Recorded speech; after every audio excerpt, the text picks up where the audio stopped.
we're on. Yeah, Miss Ruddy's the satsang hound. She loves the satsang, don't you? Yeah. So namaste and welcome. It's good to see everyone here. If you want to get a picture of these wonderful flowers that were brought today, they're so beautiful. So I want to be able to share them with everybody that's come. And we'll have an introduction of the people that are here, because all of the students like to check in from the online ashram and get to see who all is coming and get to meet all of their wonderful smiling faces. So we have Chris. Hi, Chris. Hi. Okay.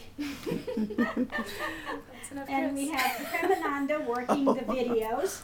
See, this And yeah. There he is.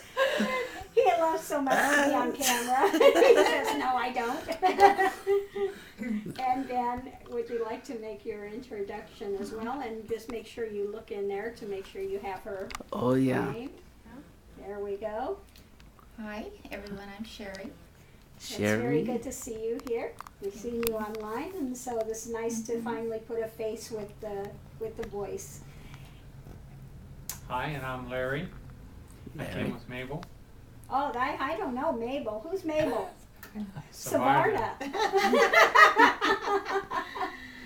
Namaste, everyone. This is Savarna from Vancouver Island, Canada. Nice to be here. And now we go back. And everybody knows me. I'm old hat. No introductions needed here. So anyway, we are here at Satsang, and the way, of course, it usually takes place is there's nothing pre-done. We're open to questions and topics. And I believe that Savarna had a question to ask. Yes. So if you wanted to. Okay. Oh, my goodness. This is...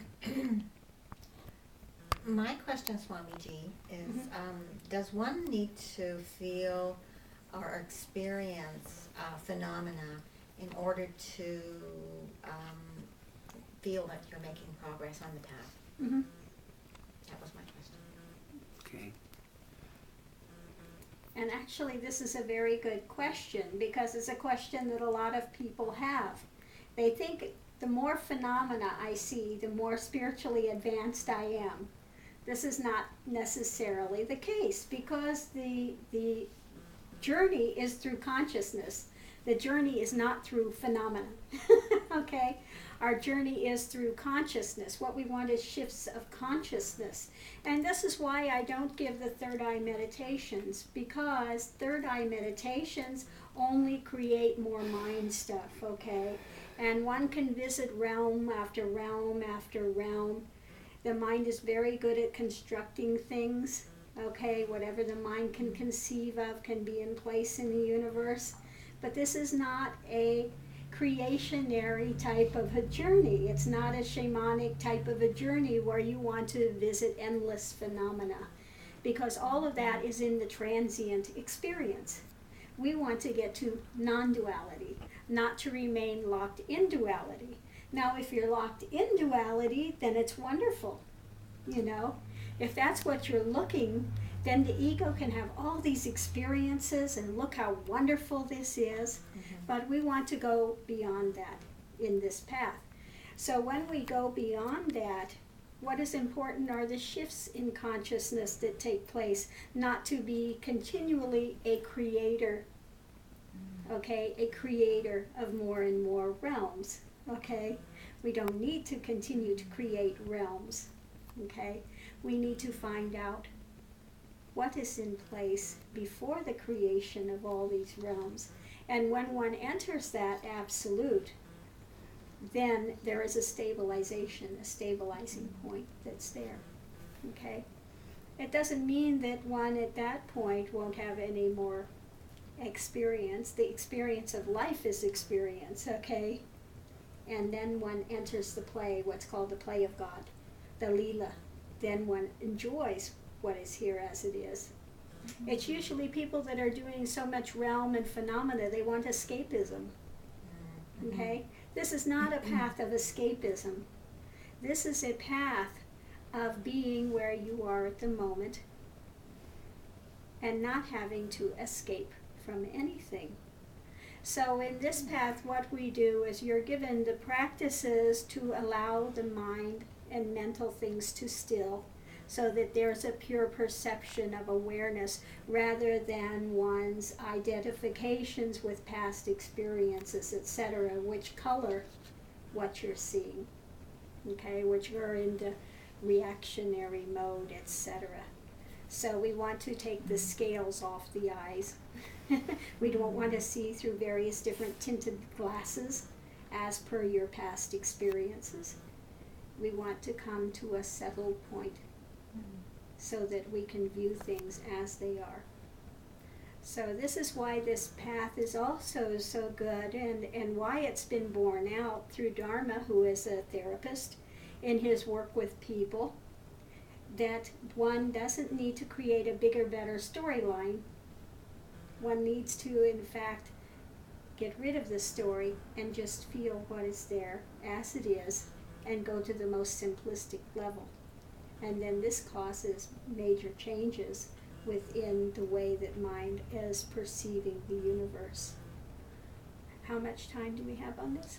I have 6 minutes and 32 seconds. Okay, we're 6:31 in.